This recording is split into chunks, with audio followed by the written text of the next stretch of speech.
सुश्री मायावती ने जो सामाजिक आंदोलन का गला घोटा, अब उनका गला घोटने का समय आ गया है। अलग अलग मंचों से कांग्रेस आलाकमान की तारीफ करते और अपने विवादित बयानों से चर्चा में रहने वाले नेताजी को तो आप जानते ही होंगे। ये है कांग्रेस नेता उदित राज, वही उदित राज जो अक्सर अपने उल जुलूल बयानों से चर्चा में बने रहते हैं। अब लोकतंत्र से इतर इनकी गलाघोटू राजनीति का सच भी सामने आ गया।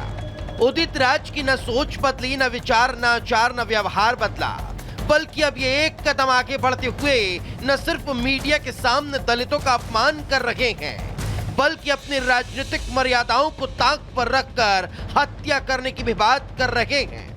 कि कृष्ण ने कहा कि अपने सगे संबंधियों को कैसे मारेंगे, तो कृष्ण ने कहा कि कोई सगा संबंधी नहीं है, न्याय के लिए लड़ो और मार दो, अपने लोगों को ही मार दो। तो आज उसी मोड़ पर हमारे कृष्ण ने मुझे कह दिया है कि सबसे पहले जो अपना दुश्मन है उसी को मार दो, और जो सामाजिक न्याय का दुश्मन है, जानते हूं, मैंने अपने प्रेस रिलीज में लिख दिया है, वो सुश्री मायावती ने जो सामाजिक आंदोलन का गला घोटा, अब उनका गला घोटने का समय आ गया है। तो सुना आपने, दरअसल नेताजी 17 तारीख को लखनऊ में एक प्रेस वार्ता को संबोधित कर रहे थे।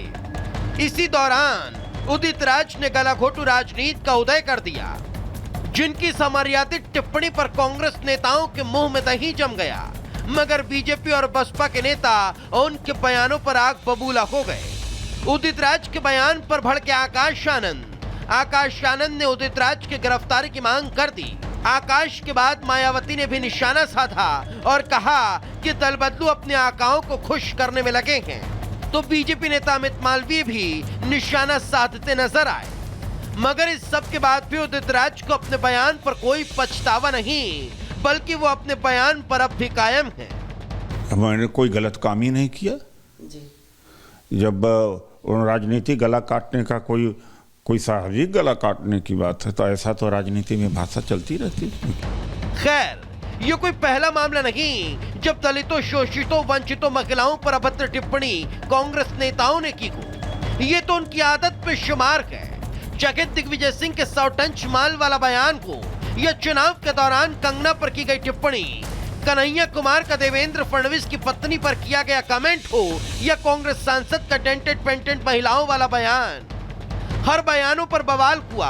कांग्रेस आलाकमान से सवाल हुआ, मगर न तो जवाब आया और न ही इस तरह के बयानबाजी करने वाले नेताओं पर कोई कार्रवाई हुई, जिसने पार्टी में पल रखे नेताओं की विक्षिप्त मानसिकता का परिचय तो दे दिया, मगर अब तो बात बयानों से बढ़कर गला घोटने तक पहुंच चुकी है, जिस पर क्या।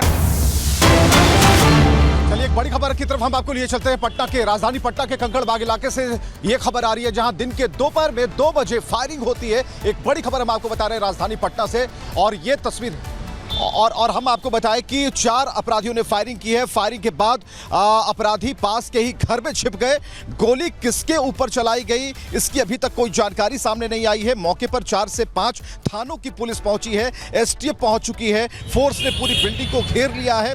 अपराधियों से सरेंडर करने की अपील की जा रही है। इधर पटना एसएसपी के साथ ही तमाम आला जो अधिकारी हैं मौके पर मौजूद हैं। कंकड़बाग में रहने वाले उपेंद्र सिंह के घर में अपराधी छुपे हुए हैं और आसपास के लोगों से भी घरों में ही रहने की अपील की जा रही है। लोगों ने घरों की खिड़की दरवाजे बंद कर दिए हैं, यानी कि ये मामला अभी बढ़ चला है। 4 अपराधियों ने फायरिंग की, 2 बजे फायरिंग हुई है और बताया जा रहा है कि दोपहर के 2 बजे फायरिंग हुई है, यानी कि दिन दहाड़े फायरिंग हुई और फायरिंग के बाद सभी अपराधी पास के घर में छिपे हैं। हालांकि गोली किसके ऊपर चलाई गई, फायर किसके ऊपर किया गया, इसकी अभी तक कोई जानकारी नहीं मिल पाई है। लेकिन मौके पर जो है 4 से 5 थानों की पुलिस मौजूद है और जिस घर में अपराधियों के छुपे होने की सूचना है उस घर को चारों तरफ से घेर लिया गया है। कहीं से भी बचकर बाहर ना निकल पाए, इसे देखा जा रहा है, निगरानी की जा रही है। और ये बात आ रही है सामने कि अपराधियों को सरेंडर करने की अपील भी की गई है। पुलिस की तरफ से ये माइकिंग की गई है, बताया गया है कि आप सरेंडर कर दें। लेकिन इस वक्त पटना के जो एसएसपी हैं और उनके साथ जो तमाम आला अधिकारी हैं मौके पर मौजूद हैं और कंकड़ के बाग के रहने वाले जो उपेंद्र सिंह हैं उनके घर में अपराधी छुपे हुए हैं, ये बताया जा रहा है। हालांकि जो आसपास के जो लोग हैं उन्होंने अपनी खिड़कियां दरवाजे सब बंद कर लिए हैं। उनसे कहा गया है कि आप अपने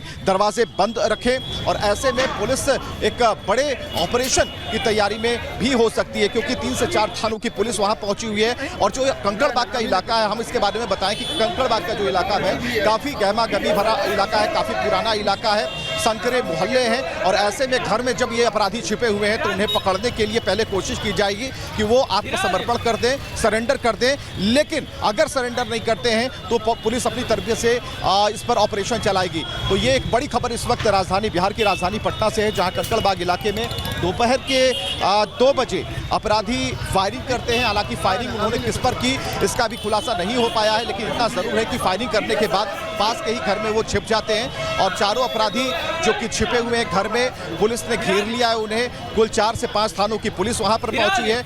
ये अपील की जा रही है कि जो अपराधी अंदर घर में घुसे हैं वो सरेंडर कर दें और सरेंडर अगर नहीं करेंगे तो पुलिस अपनी तरीके से कार्रवाई करेगी, ऑपरेशन को अंजाम देगी। लेकिन फिलहाल जो आसपास का इलाका है, काफ़ी वहाँ के लोग जो हैं, स्थानीय लोग हैं, वो डरे सहमे हुए हैं। उन्हें डर इस बात का है कि कहीं और भी फायरिंग इसमें ना हो, जवाबी कार्रवाई ना हो, इसलिए ये सहयोग के तौर पर आसपास के लोगों ने अपने खिड़की दरवाजे बंद कर लिए, खुद को बंद कर लिया है ताकि पुलिस जो है वहां पर अपने ऑपरेशन को चला पाए। ये तो स्पष्ट है और ये तस्वीरें हम आपको दिखा रहे हैं लगातार कि जो कंकड़बाग का जो इलाका है वो छावनी में तब्दील हो गया और 4 से 5 थानों की पुलिस वहां पर मौजूद है। चारों तरफ से घर को घेरा गया है और एक बड़ी जानकारी हम आपको दे रहे हैं और ये तस्वीरें आप देख पा रहे हैं। 4 बदमाश हैं, फायरिंग के बाद घर में छिपे हुए हैं और ये देखिए वहां पर जो पुलिस की भीड़ है लगातार बढ़ती जा रही है और जो आम लोग हैं, स्थानीय लोग हैं, उनसे कहा गया है कि आप दूर रहें और जो स्थानीय लोग हैं वो काफी डरे सहमे हुए हैं, जिन्होंने अपने खिड़की दरवाजे बंद कर लिए हैं और पुलिस अपने तरीके से इसे देख रही है। जितने भी रास्ते हो सकते हैं उस घर से उन अपराधियों के भागने की या फिर वहां से छिपने की, उन सभी रास्तों को पैकअप कर लिया गया है पूरी तरीके से। 2 तस्वीरें हम आपको दिखा रहे हैं, जहां पटना में जो एनकाउंटर की तस्वीर और दूसरी तस्वीर है जब पुलिस ने बदमाशों को घेर लिया है। ये बदमाश कौन है, किस पर फायरिंग की, किस मंशा से फायरिंग की, कहां से आए थे, किसने इन्हें पैसे दिए थे, तो इसके पीछे जो भी सच्चाई है वो सामने आएगी। तो अपराधियों से लाइव मुठभेड़ की जो तस्वीरें हम आपको दिखा रहे हैं, किस तरीके से पुलिस ने घेरेबंदी की है और सबसे बड़ी बात कि जो स्पेशल टास्क फोर्स है उसे भी यहां पर बुलाया गया है, क्योंकि स्पेशल टास्क फोर्स ऐसे ऑपरेशंस को अंजाम देने में काफी माहिर होती है। तो ये जरूरी है कि जो पटना की पुलिस है, एसएसपी वहां पर मौजूद है, तमाम आला अधिकारी मौजूद हैं और पटना में इस तरह की ये घटनाएं होती है, लेकिन ये पहली घटना है जहां दिन दहाड़े अपराधियों ने हिम्मत की कि लॉ एंड ऑर्डर के संतुलन को बिगाड़ कर या फिर उसे बिल्कुल नस्तानाबूद कर। और प्रकाश कुमार इस वक्त हमारे साथ जुड़े हुए हैं। ओवर टू प्रकाश।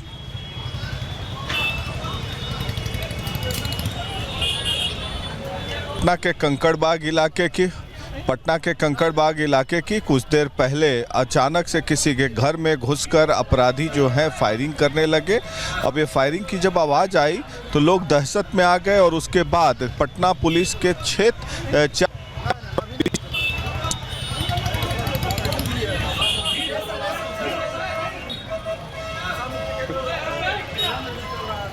बिल्कुल प्रकाश जी हमारे साथ जुड़े हुए हैं और ये तस्वीरें हम आपको दिखा रहे हैं। हालांकि कुछ नेटवर्क का इशू है, लेकिन हम आपको बताएं इस पूरे इलाके के बारे में, इसके भौगोलिक संरचना के बारे में। तो ये इलाका काफ़ी भरा हुआ इलाका है, काफ़ी बिजनेस यहाँ पर खासकर दुकानें होती हैं, संकरी सड़कें हैं, तो काफ़ी घनी आबादी वाला इलाका है। और ऐसे में ये अपराधी अगर 2 बजे किसी घटना को अंजाम देते हैं और उसके बाद कहीं छिप जाते हैं तो उनके अंदर एक डर होता है कि कहीं इन्हें पकड़ न लिया जाए। लेकिन पुलिस ने पूरी तरीके से इसे छावनी में तब्दील कर लिया है और सबसे बड़ी बात कि यहाँ पर जो आला अधिकारी मौजूद है और ये कोशिश की जा रही है कि इनसे आत्मसमर्पण करवाया जाए, यानी कि ये सरेंडर करें। अगर सरेंडर नहीं करते हैं तो फिर देखिए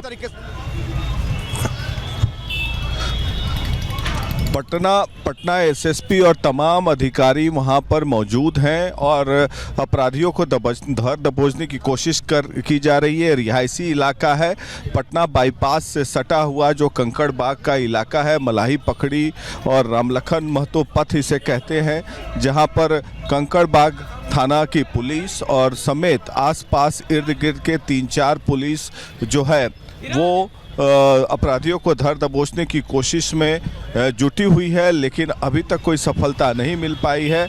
हम लोग मौके वारदात से अभी 2-3-4 किलोमीटर की दूरी पे हैं और वहाँ पर से जो खबरें आ रही हैं कि 2-3-4 थानों की पुलिस रुकेंगे एक छोटे से ब्रेक के लिए, लेकिन लगातार जो ऑपरेशन जो लाइव है वो हम आपको दिखाएंगे किस तरीके से एनकाउंटर लाइव चल रहा है।